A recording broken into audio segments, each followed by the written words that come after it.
जय राम जय जय राम, श्री राम जय राम। बोलिए सियावर रामचंद्र भगवान की जय, पवन सुत हनुमान की जय, उमापति महादेव की जय। सब संतन की जय, सब भक्तन की जय। सचिया जोता वाली माता तेरी सदा ही जय। वो सनातन धर्म की जय, सदगुरुदेव महाराज की जय। नमो पार्वते पते हर हर महादेव। जय जय सीताराम। आदरणीय विद्वजन, श्रद्धारूपा देवियों, विश्वास रूपी कथा सुताओं, भगवत सानिध्य में भगवान का चरित्र श्रवण करने के लिए हम लोग उपस्थित हुए हैं। आइए थोड़ी देर भगवान के चरणों में ध्यान लगाते हुए भगवान के कुछ लीला चित्रों का स्मरण करें। पिछली चर्चा में आप जलंधर की कथा सुन रहे थे। जलंधर महाराज जो है अपने पत्नी के सतीत्व के बल से इतना भयानक बलवान बन गया कि उसने भगवान शिव से पता नहीं अनगिनत वर्षों तक युद्ध होता रहा।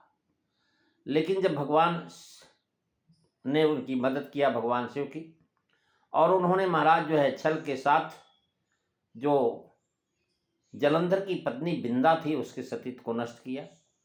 और नष्ट करना जब किया तो उसको पता लग गया। पता लगते ही उसने श्राप दे दिया कि जाओ, तुमने हमारे साथ छल किया है, इसलिए तुम्हारे साथ भी छल होगा। महाराज तुलसी होने का भी जो है, तुलसी भी उसी रूप में बनी है।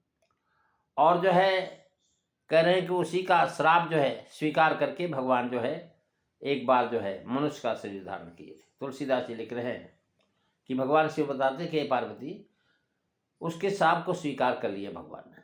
तासु श्राप हरि दीन प्रणाना, कौतुक निधि कृपाल भगवान। ता जलंधर रावण भयवो, और रनहति राम परम पद दयऊ।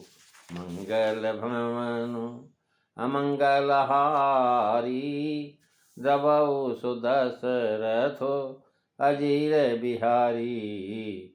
श्री राम जय राम, श्री राम जय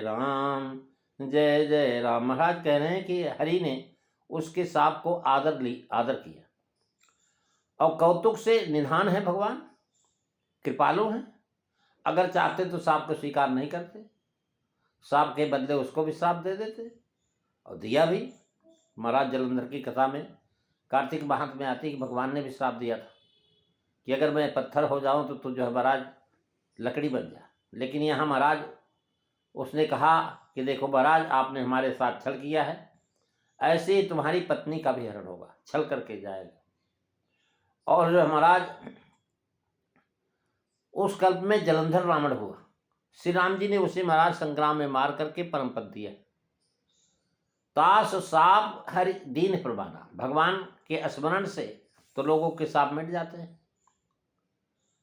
लेकिन महाराज कह रहे साहा सुमिरत हरि साप गति बाधी। और यहां जो है भला उन्हें साप क्यों कर लग गया? जिनके सुमिरन से साप नष्ट हो जाता है, ऐसे भगवान को साप लगा कैसे? महाराज जय विजय से भी भगवान ने यही कहा था कि हम साप मेट सकते हैं, पर यह हमारी इच्छा नहीं, इसलिए साप अंगीकार करो, तुम्हारा कल्याण होगा। किसी भी सामर्थ्य नहीं महाराज जबरदस्ती उनको साप दे दे और स्वीकार कराए। भृगु जी का महाराज साप उन्होंने स्वीकार किया, लाद लिया।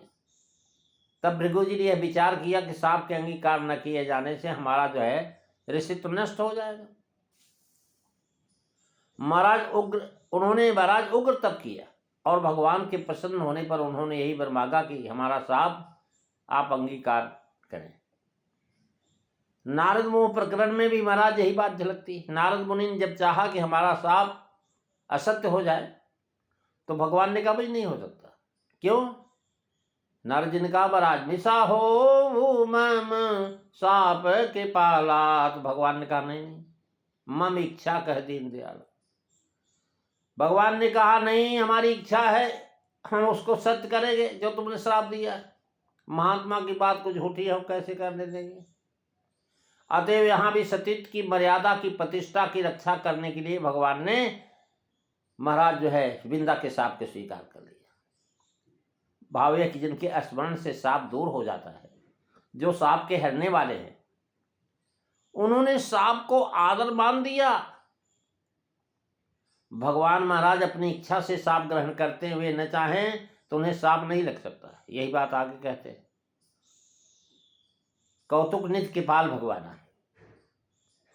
महाराज प्रभु शब्द देकर के यहाँ सांप में प्रमाण देना, कहने का भाव है कि उसे अन्यथा करने की सामर्थ्य तो है भगवान के पास, लेकिन उन्होंने सांप ले लिया क्योंकि वो कौतुक निधि हैं, खेल करना चाहते हैं। अन्यथा करने की सामर्थ्य तो है, उनको कौतुक बहुत प्रिय है। भगवान बड़े भारी खिलाड़ी, अगर जय विजय खिलाड़ी है तो वो भी खिलाड़ी। कौतुक प्रिय होने खेत कृपालता है कि असुरों को सदगति तो देते हैं और भक्तों को महाराज गाने के लिए कल्याणकारक चरित करते हैं। कौतुक निधि भाव की लीला तो किया चाहते हैं, इसी से महाराज सांप को अंगीकार किया। कृपालु अतएव देवताओं पर कृपा करके अवतार लेना चाहते हैं। कृपा अवतार का हेतु है, बिना कृपा के अवतार नहीं लेंगे भगवान। कृपाल भाव है कि जलंधर की स्त्री पर कृपा करके सांप को स्वीकार किया। सांप को स्वीकार करने से उसको महाराज संतोष हो गया।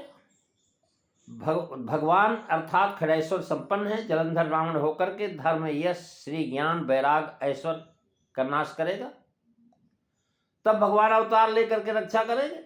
भगवान होकर सांप को मान लिया क्योंकि मर्यादा नाश करेगा, तो भगवान महाराज पुरुषोत्तम हैं, धर्म का नाश करने वाले को दंड देते हैं। यदि आप स्वीकार नहीं करते तो धर्म की मर्यादा कैसे रहती? क्योंकि उन्होंने महाराज दंड का काम किया था, अतः दंड अंगीकार किया। अपराधी को जो दंड दिया जाता है उसको आनंद से भोगना अपराधी का कर्तव्य है। यदि भगवान स्वयं भी धर्म विधान कर देंगे तो दूसरे का अनुकरण कैसे हो? अर्थात श्रेष्ठ पुरुष जो जो आचरण करता है, दूसरा पुरुष वही आचरण करता है। वह जितने जितने प्रमाण में करता, संसार भी उसी के प्रकार चलता है। दूसरा पुरुष भी वही आचरण करेगा, जितने प्रमाण में करेगा उतने प्रमाण में करेगा। महाराज अप्राप्त वस्तु को प्राप्त करना ही तथा मैं कर्म में बरतता हूं। कौतुक निधि भगवान अपने ऊपर सांप ले लेने का यहाँ कारण कर रहे हैं, खेल तमाशा, मन बहलाव कहते हैं। कौतुक निधि विशेषण देकर के सूचित किया कि इस सांप से आपको किंचित दुख नहीं हो सकता, न हुआ। दिल बहलाव मनोरंजन के खेल तमाशे से नहीं होता। महाराज कृपालु है, सांप अंगीकार करके बिंदा पर कृपा किया, उसका मन रख लिया, उससे उसको संतोष हो गया। फिर भगवान है इसलिए सांप कुछ बाधा नहीं कर सकता, इसके लिए कोई बड़ी बात नहीं। उत्पत्ति, पालन, संहार, ये तीनों काम करते हैं भगवान। तहाँ जलंधर रावण बहु, जहाँ जैसा प्रसंग होता ग्रंथकार वैसा लिखते हैं। यहाँ जलंधर का रावण होना कहा क्योंकि जलंधर की स्त्री ने वहाँ जलंधर के लिए हमारा पति तुम्हारी जो है स्त्री को छल करके हरेगा, ये साफ दिए। इसके वर्णन के यहाँ कोई प्रयोजन नहीं था। उसका भाई कुंभकर्ण जो महाराज हुआ था, कौन कर लगे और परिवार राक्षस हुआ या नहीं, यहाँ दोहे के प्राप्त हुआ। वैसे जय विजय प्रकरण में कुंभकर्ण और रावण दो कहे। महाराज भगवान ने उसका हत करके जो परम पद दिया, परम पद दिया, और परम पद को प्राप्त करके महाराज अपने कल्याण को प्राप्त हो गया हो। अब यहाँ जो है जलंधर की मुक्ति में कोई बाधा नहीं है। जलंधर की स्त्री बिंदा की कथा से हमें शिक्षा मिलती है कि पातिव्रत्य एक महान धर्म है। यह एक ऐसा महान तप के बराबर है। सती स्त्री का पति बड़े बड़े संग्राम को जीत सकता है, धोखा देने वाले को दंड मिलता है, यह भी कथा है। बिंदा के सांप से भगवान को सारे ग्राम होना पड़ा था, पत्थर बन गए थे। बिंदा तुलसी हुई जो उनके मस्तक पर अब भी चढ़ती है। इसके अनुसार शिक्षा यह है कि सती के साथ छल करने वाले की दशा ऐसी ही होती है, उसे जड़ पत्थर बनना पड़ता है, और भगवान को पाषाण बनना पड़ा तब साधारण मनुष्यों की न जाने क्या होता हो। छल और कपट का परिणाम महाराज बहुत बुरा होता है।